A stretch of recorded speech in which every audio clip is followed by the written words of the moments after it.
right, down in the bottom, you see it says public class methods example. This is a simple Java code for adding two numbers together. All right? See int addition, x plus y, return addition.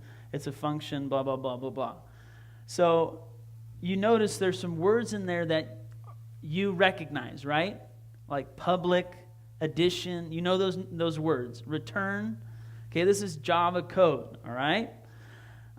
In your body, you have DNA code, all right, that is similar to this kind of instructions.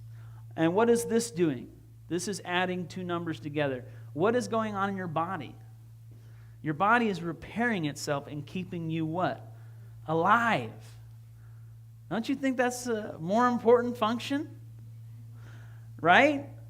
In the business world, you have Java code, but Java code is they're just letters, okay? And they mean nothing unless you can translate the letters. You guys understand that? And that's where the Java virtual machine comes in. It says, okay, I understand what you're writing here, and I'm going to tell the computer what to do to add those two numbers and to give you back that number, okay? So it's in the middle and it's translating.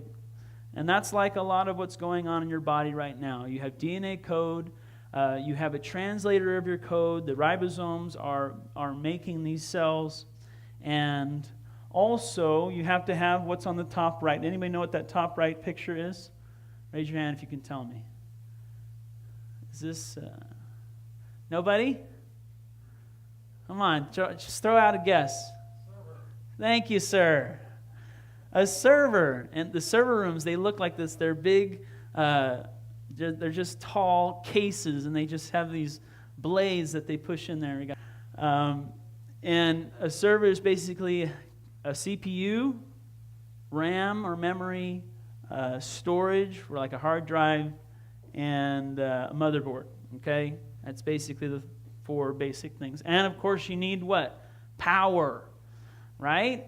All these data sources, they're sucking the life out of our energy, and the data centers are using a ton of power.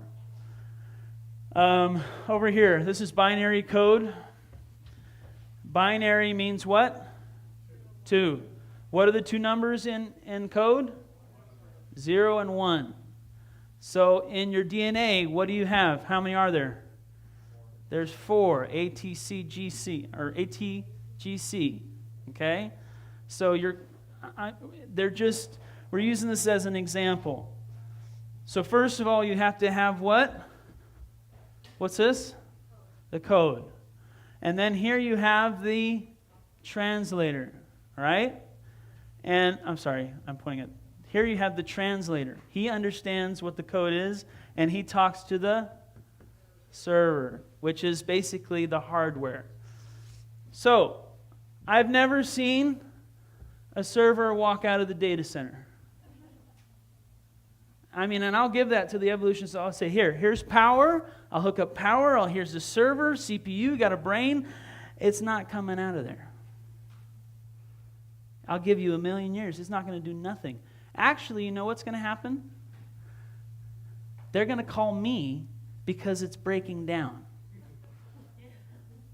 We actually have on-call support for our data center every day in different teams, middle tier, the server team, and we have to keep these data centers running because they're going to what? They're going to shut down. Things break all the time.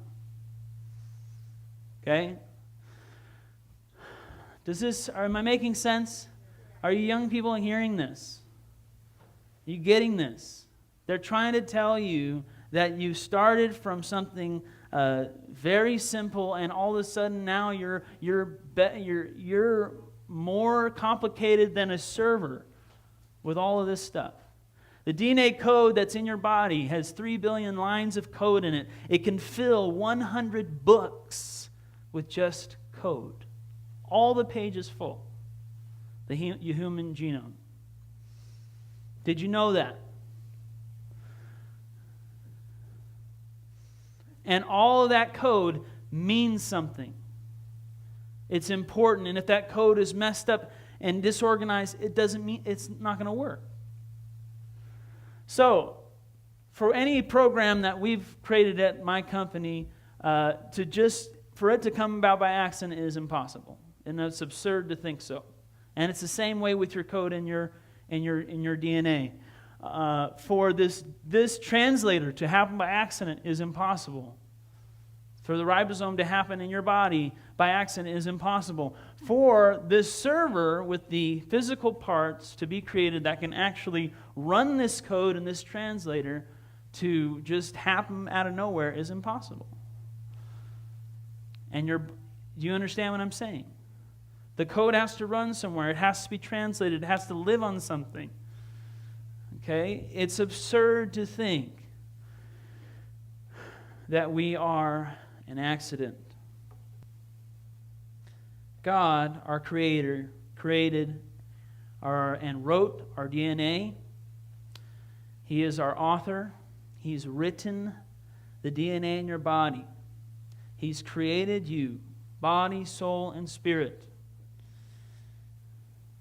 Bill Gates, who is not a Christian, he says DNA is like a computer program, but far, far more advanced than any software we've ever created. And they're saying it happened by accident. It can't be, folks. Okay? So we're looking at evidence. We're looking at things that we can observe on this planet right now. It's happening in your body. And they know this to be true. And still, in our universities, in our public schools, we are being taught that you have no purpose, that you're an accident, that you were not created, that you were not designed by our great God.